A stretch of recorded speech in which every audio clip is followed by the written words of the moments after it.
नमस्कार मित्रमैत्रिणींनो, माझ्या यूट्यूब चॅनलमध्ये तुमचं स्वागत आहे. तुमच्या घराच्या अंगणात किंवा बाल्कनीत केळीचं झाड आहे का? तर समजा शुभतेचं जिवंत प्रतीकच तुमच्याकडे आहे. कारण फक्त केळीचं झाड लावल्यानं आणि त्याची योग्य पद्धतीने सेवा केल्यानं आपल्या घरात काही चमत्कारिक गोष्टी घडू लागतात असं म्हणतात.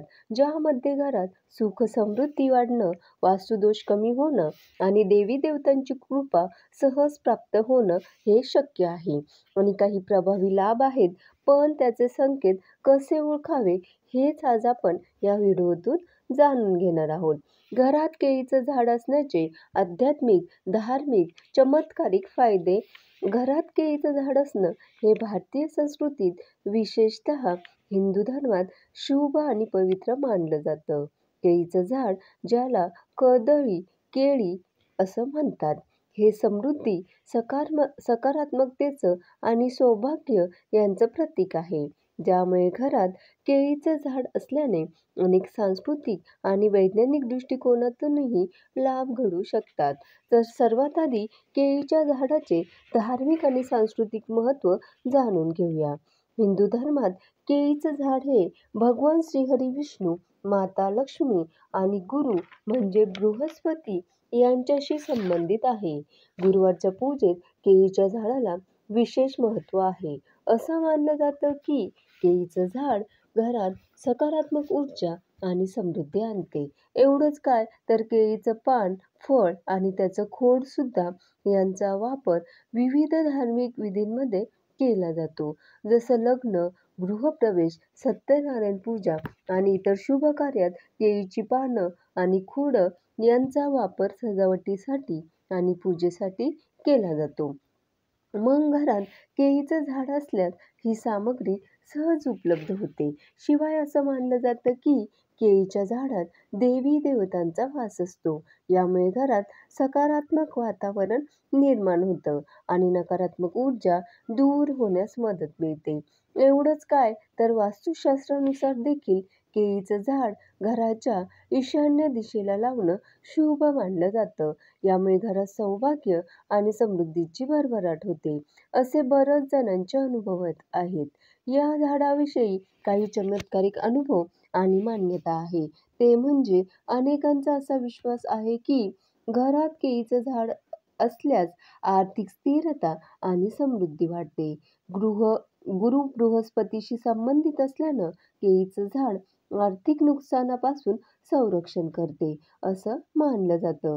शिवाय केळीचं झाड घरात सकारात्मक ऊर्जा निर्माण करते, ज्यामुळे कुटुंबातील तणाव, भांडणं कमी होतात आणि सौहार्द वाढतं.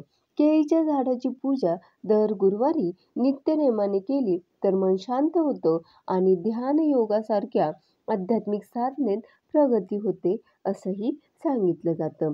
शिवाय अविवाहित व्यक्तींसाठी केळीच्या झाडाची पूजा केल्यानं योग्य जोडीदार मिळण्यास मदत होते, अशी ही श्रद्धा आहे.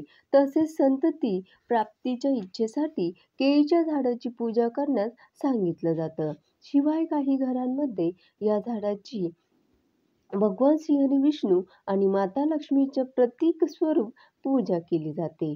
आता हे झाले आध्यात्मिक फायदे, पण याचे वैज्ञानिक लाभही आहेत आणि पर्यावरणीय लाभही आहेत. केळीचं झाड हे ऑक्सिजन निर्माण करतं आणि हवेची गुणवत्ता सुधारतं. यामुळे घरातील वातावरण ताजं आणि निरोगी राहतं. केळीची हिरवी पानं आणि सुंदर फळे घराला सौंदर्य प्रदान करतात.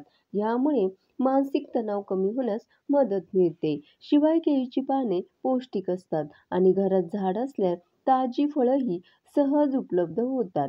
केळीच्या खोडांपासून आणि पानांपासून ही विविध पदार्थ बनवले जाऊ शकतात आणि केळीचं झाड असेल तर विशेष काय करावं, तर गुरुवारच्या दिवशी केळीच्या झाडाची पूजा करावी, झाडाला हळद कुंकू लावून फुलं अर्पण करावी आणि दिवा लावावा. यामुळे सकारात्मक ऊर्जा घरात वाढते. केळीच्या झाडाची नियमित स्वच्छता करावी, पानांनी पाणी शिंपडावं आणि त्याला पुरेसं पाणी, सूर्यप्रकाश मिळेल याची काळजी घ्यावी. वास्तुशास्त्रानुसार घराच्या ईशान्य दिशेलाच केळीचं झाड लावावं. यामुळे वास्तुदोष कमी होतात आणि शुभता वाढते. शिवाय केळीची पाने पूजेसाठी आणि जेवणासाठी वापरल्यास पर्यावरणपूरक जीवनशैलीलाही प्रोत्साहन मिळू शकतं. केळीची झाडं कोणत्याही कारणानं तोडू नये. असं करणं अशुभ मानलं जातं. कारण हे झाड माता लक्ष्मी आणि भगवान श्रीहरी विष्णूशी संबंधित आहे. घरात केळीचं झाड असणं हे पर्यावरणीय आणि आध्यात्मिक दृष्टिकोनातून अत्यंत लाभदायक आहे.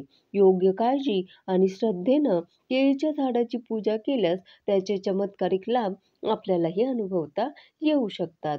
कारण केळीचं झाड हे एक झाड नाही, तर घरासाठी एक शक्तिशाली ऊर्जा केंद्र असतं, जिथे देवतेचं वास्तव्य असतं. त्यामुळे तुमच्याकडे जागा असेल आणि तुमची श्रद्धा असेल, तर आजच घरात एक केळीचं झाड आणा. त्याची सेवा करा आणि तुम्हालाही जीवनात सकारात्मक बदल नक्कीच अनुभवायला मिळतील. जगाचे पालन करता भगवान श्रीहरी विष्णू या वृक्षात वास करतात असं म्हणतात. ज्यामध्ये त्यांचे मूळ आणि पान हे गुरु बृहस्पतीचे निवासस्थान मानले जातात. गुरुवारी केळीच्या झाडाची पूजा केल्यानं अनेकांच्या सर्व प्रकारच्या समस्या दूर होतात आणि सर्व मनोकामनाही पूर्ण होण्यास मदत मिळते असं सांगितलं जातं. अशाच प्रकारच्या नवीन व्हिडिओसाठी माझ्या चॅनलला लाईक, शेअर आणि सबस्क्राईब करा. धन्यवाद.